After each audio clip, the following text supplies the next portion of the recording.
আজ সোমবার 13ই বৈশাখ 2026 সালে 27শে এপ্রিল, কুম্ভ রাশি, কুম্ভ লগ্ন, অ্যাকোয়ারিয়াস সাইন জাতক জাতিকাদের আজকের দিনটি কিন্তু সাবধানতা অবলম্বন করেই অতিবাহিত করতে হবে।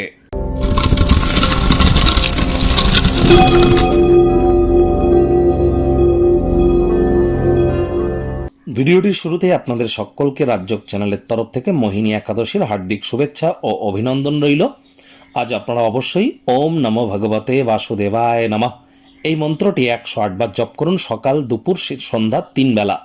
পারলে বিষ্ণু সহস্রনাম শ্রবণ করুন, বিষ্ণু সহস্রনাম পাঠ করুন। একাদশীর এই মহান ব্রত আপনারা পালন করুন। আর যারা পারবেন না, আজ সাত্ত্বিক জীবনযাপন গ্রহণ করুন, এটি আপনাদেরকে লাভান্বিত করবে। ভগবান শ্রীকৃষ্ণের যারা ভক্ত আছেন তারা বলুন, হে কৃষ্ণ করুণা সিন্ধু দীনবন্ধু জগতপতে গোপেশ গোপিকাকান্ত রাধাকান্ত নমস্তুতে। অথবা কলিযুগের সর্বশ্রেষ্ঠ মন্ত্র হরে কৃষ্ণ হরে রামও কিন্তু আপনারা জপ করতে পারেন। এটি আপনাদের কাজ অত্যন্ত উপকৃত করবে, এ বিষয়ে কোনো সন্দেহের অবকাশ নেই। যারা দীর্ঘদিন ধরে মানসিক অবসাদ বা ডিপ্রেশনের মধ্য দিয়ে যাচ্ছেন তাদের বলবো, মায়ের সেবা করুন। চাঁদের আলোর নিচে বহমান জলে কাঁচা দুধ ভাসিয়ে দিন। স্নান করবার পূর্বে দুধের সর্বা মালাই গায়ে মেখে স্নান করুন। আপনার মা যদি জীবিত থাকেন, মায়ের কাছ থেকে একটি রূপোর তৈরি হার নিয়ে গলায় পরে নিন। এগুলি করতে পারলে সমগ্র জীবন ধরে মানসিকভাবে আপনারা পরিতৃপ্ত থাকবেন, কনফিডেন্স গ্রো করবে, মনের উপরে কন্ট্রোল থাকবে। কখনোই ডিপ্রেশন বা গ্রিপ, হতাশা, দুঃখ এগুলি কিন্তু আপনার ধার পাশ মারাতে পারবে না, এটি মাথায় রাখবেন।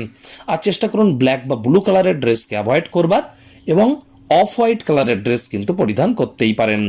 ভাগ্য মিটার আজ আপনাদের বলছে 4 আউট অফ 10, ভাগ্য আপনাদের অনুকূলেই থাকবে।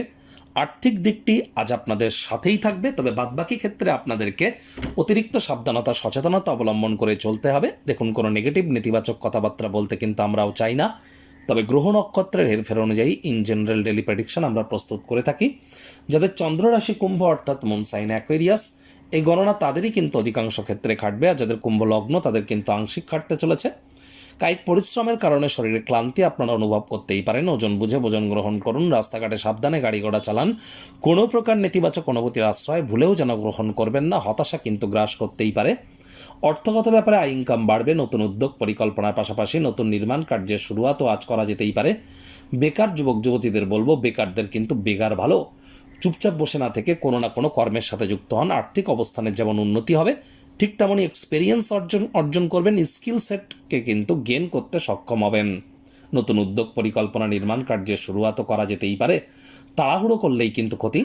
চাকরিজীবীদের অফিসে কম কথা বলে কাজ বেশি করতে হবে। ক্রিয়েটিভিটির সাথে যুক্ত থাকুন। কর্মক্ষেত্রে যতটা ক্রিয়েটিভিটি, সৃজনশীলতাকে কাজে লাগানো যায় সেই প্রচেষ্টাই আপনাদের জারি রাখা উচিত।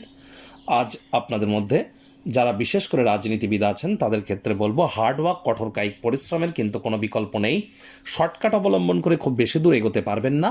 শিক্ষার্থী বিদ্যার্থীরা যে কোনো প্রকার পরীক্ষা প্রতিযোগিতায় সফলতা প্রাপ্তি করবেন। উচ্চশিক্ষার জন্য যারা বিদেশ যাত্রার কথা ভাবছিলেন, ভাগ্যদেবীও আজ আপনাদের পক্ষেই আছেন। সন্তান সন্ততি থেকে থাকলে তাদের দিকে সজাগ দৃষ্টি আপনারা বজায় রাখুন। অসৎ সঙ্গে চলে যেতে পারে, চোখে চোখ রেখে খুব ইজিলি মিথ্যে কথা বলে দিতে পারে, নেশা ভাঙের প্রতি আকৃষ্ট হতে পারে, তাদের শরীর স্বাস্থ্যেরও কিন্তু অবনতি হতে পারে। হাউসওয়াইফরা গৃহের কর্ম সম্পূর্ণ করবার পরে নিজের মর্জিমাফিক ক্রিয়াকলাপ করুন। ভাই বোনেরা একসাথে গৃহে বসে সিনেমা, স্পোর্টস দেখে সময় কাটাতে পারেন, বন্ডিং বাড়বে। প্রেমিক প্রেমিকা, স্বামী স্ত্রী খামখেয়ালি আচার ব্যবহারের কারণে পার্শ্ব প্রতিক্রিয়া প্রাপ্তি করতেই পারেন। ডমিনেটিং নেচারের হবেন না। পরিবার পরিজনদের প্রতি সকল প্রকার দায়িত্ব পালন করুন। সাম্প্রতিক ক্রিয়াকলাপে তারা কিন্তু অতিষ্ঠ হতে পারে আপনার উপর।